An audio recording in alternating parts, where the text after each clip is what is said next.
It is gearing up to be a crucial week for President Biden as he tries to fend off growing calls for a number of Democrats for him to step aside as the party's presidential nominee. The president was defiant while he was out campaigning in the key battleground state of Pennsylvania yesterday.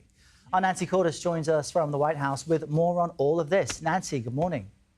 Good morning, Errol. There was this long call that was held by the House Minority Leader Hakeem Jeffries yesterday afternoon in which another group of House Democrats, four or so, spoke out saying that they believe that the president should leave the race. This came just as the president was campaigning across Pennsylvania, arguing that he is determined to stay in. And there is a growing sense here that this week is going to be pivotal for his future. Facing headwinds within his own party, President Biden went looking for support in Pennsylvania Sunday and found it in the form of the governor, the Philadelphia mayor, and Pennsylvania's two senators. There is only one person in the country that's ever kicked Trump's in an election, and that is your president.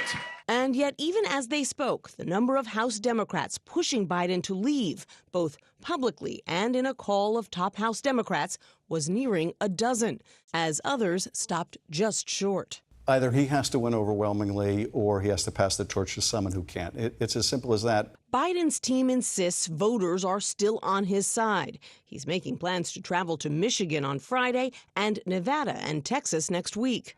But the Pennsylvania voters CBS spoke to said they're still worried. We've been Joe Biden supporters. He's a fantastic man, and he's done wonderful stuff, but it's time for him to leave. Biden seems completely incompetent, seems like he can't hold a thought in his head, and Trump's a liar. In an interview on Friday, Biden said there's just one thing that could lead him to step aside. I mean, if the Lord Almighty came out and said, Joe, get out of the race, I'll get out of the race. Biden will be busy this week hosting NATO leaders at a summit here in Washington, D.C., and holding his first domestic solo press conference in 7 months.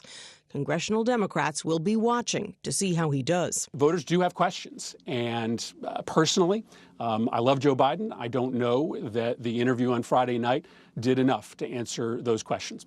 And so I think this week is going to be absolutely critical.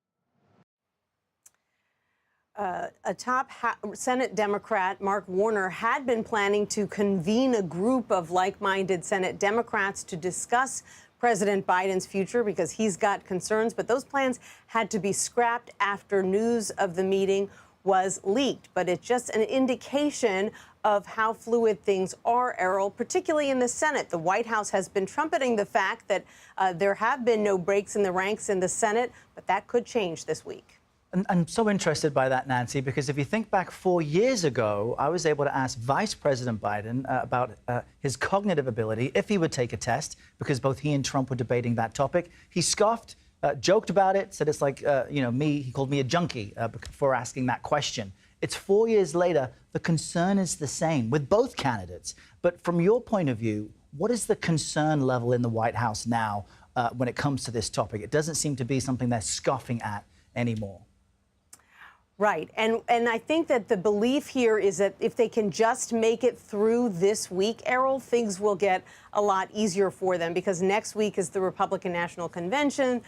Former President Trump is expected to announce his running mate. So the eyes of the political world will be turning away from the president, his woes, this White House, at least temporarily, and they'll be focused on Republicans. And there's a feeling here at the White House that will grant Biden perhaps the reprieve he needs to kind of get over this. That's their hope anyway. And that puts more pressure on congressional Democrats who are on the fence, who likewise recognize that if they are going to make a statement, they need to do it now. They need to do it in concert. They need to try to get some congressional leaders to go along with them if they want to try to convince this president that it is time for him to leave the race. All right, Nancy Cordes at the White House for us. Nancy, thank you so much. You're welcome.